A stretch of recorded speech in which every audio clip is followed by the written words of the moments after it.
Good morning and welcome to Understanding E-commerce. Today what we're going to do is we're going to go through one of our pending posts and optimize it. So we're going to show you what we typically do to optimize a post for better search visibility. We'll mention some of the plugins that we have. This is based primarily on a Yoast tool and then a few other tools. Yoast is the SEO plugin that we use that helps us make sure that we're hitting all the areas, and we'll go through that as we look at this. So we have two pending posts that need to be optimized. So we'll look at this one, open it up, go into the edit mode in WordPress.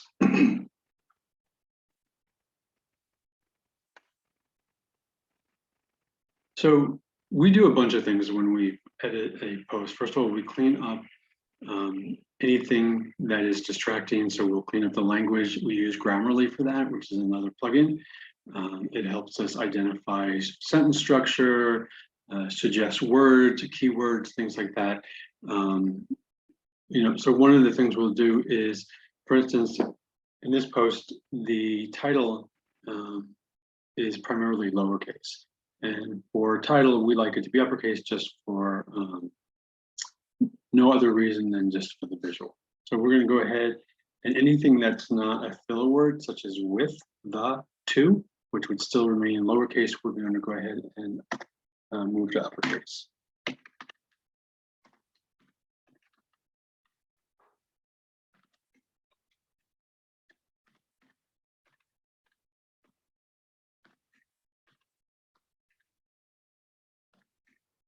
So once we've done this, we're going to go ahead and copy and paste the title, because the title is going to be how we're going to build the keywords for this particular post. So the first thing that we're going to do is drop to the bottom and add an H2 tag with the title.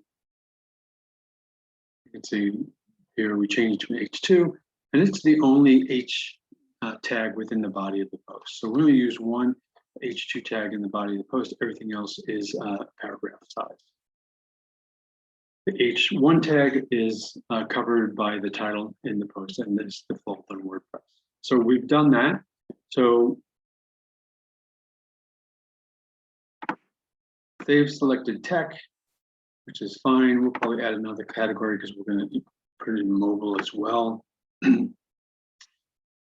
So this is app for so we're going to do add a couple of tags, app,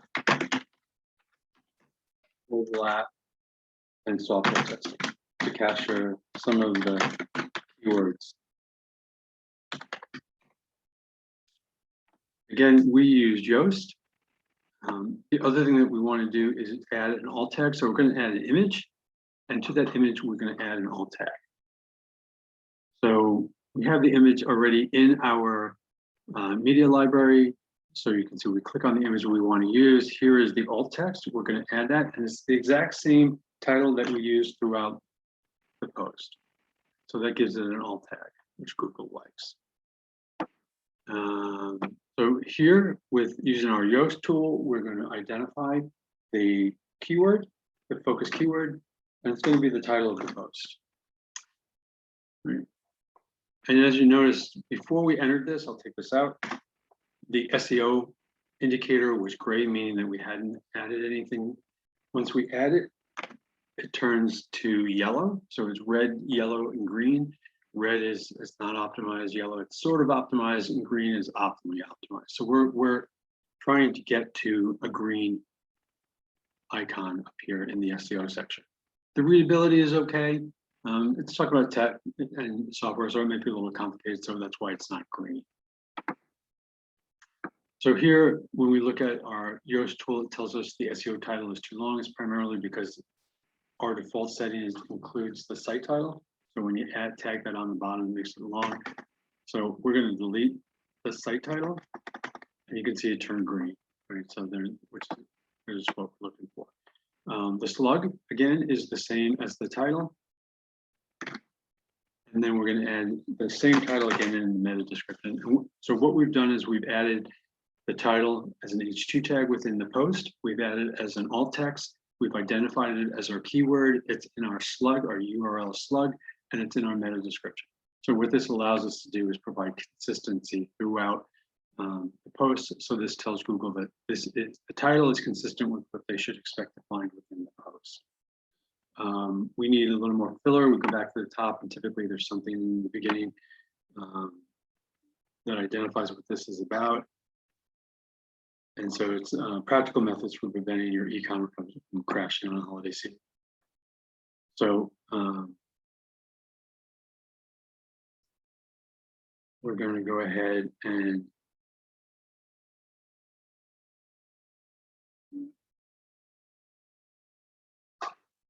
copy and paste some of the primary identifiers of this post, and then add it to our description. And again, we've added it long enough, it has turned green. So we're going to do a few more things before we finalize this. We've added all our tags, done most of our SEO. Now we're going to do some cleanup. So one of the tools we use is Grammarly. That's going to make some suggestions for both grammar and spelling and spell check. So it has 32 suggestions. It's a plugin tool. It makes them. If you like them, you accept them. If you don't, you hit trash. So we're going to go ahead really quickly. And so I don't like to change words unless there's a particular reason to. So I will pass the. So basically what you do is you go through, look at the suggestion, decide whether or not it's something that you want to accept. If you don't want it, you just hit trash. But things like adding commas, things like that.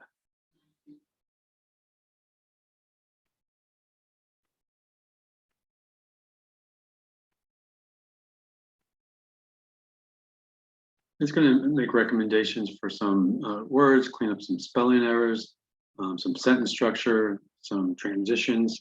If you have a particularly long sentence, it might suggest breaking it up or some transition words.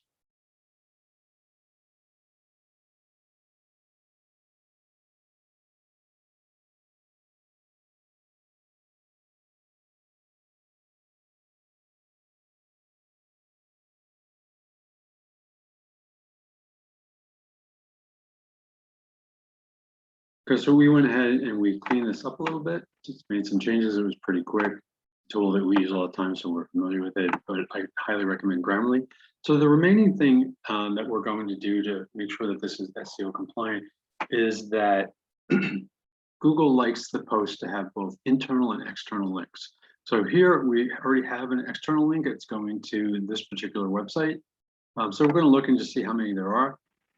In this case, there's only one, which is fine. We just need an external link. And then we're going to go ahead and we're going to add some internal links.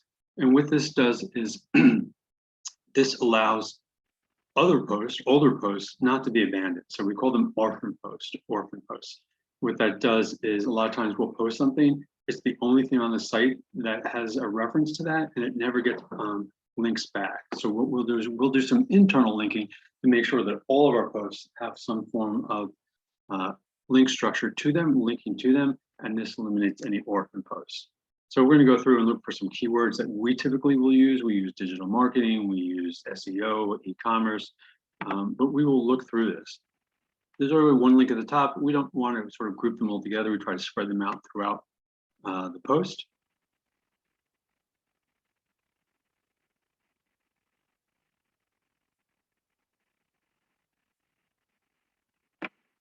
So one of them that we identified was e-commerce. So we're going to just go ahead and add an internal link. Using our link tool, we do a search for e-commerce, and we look at some of our previous posts and figure out what is the best option. So we'll pick this one as e-commerce in the title, so there's some consistency. We might add one more, 2 internal links. Let's shoot is e-retailer, see if we can find something with that.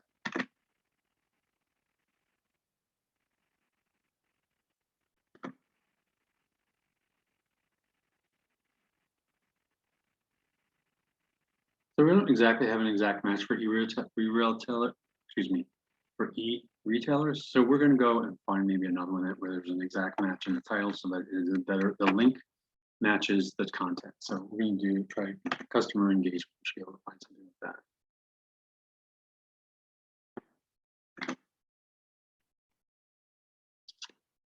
4 web designs for custom gradient, increasing conversions through customer engagement. Let's use that one. So we've added 2 internal links. There's 1 external link. Just as a review, we've used the title as an alt tag, as 1 H2 tag within the body of the post.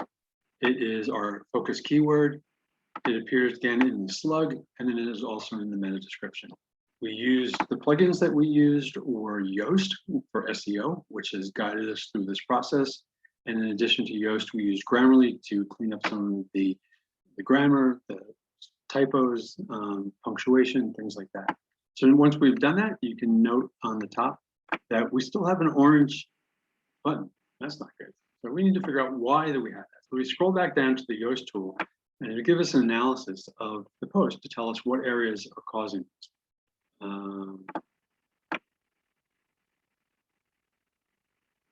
So it's telling us that the keyword density is low, and we've only used 2 times. It's telling us that the keyword is not showing up in the meta description and the title, which it should be making. Sometimes it doesn't. Okay, so apparently when I copied and paste, I left off 2 letters. So it helps you find some of the mistakes that you made. And by fixing the keyword phrase, you can see it also changed my button to green. So the final check is whether or not you've turned green. And what this allows you to do is to capture some of the errors that you may have overlooked. So in my case, when I copied and paste, I left off 2 letters on testing. So there wasn't an exact match. The keyword tool caught that, and now I am green and good to go. So I'm going to go ahead and publish.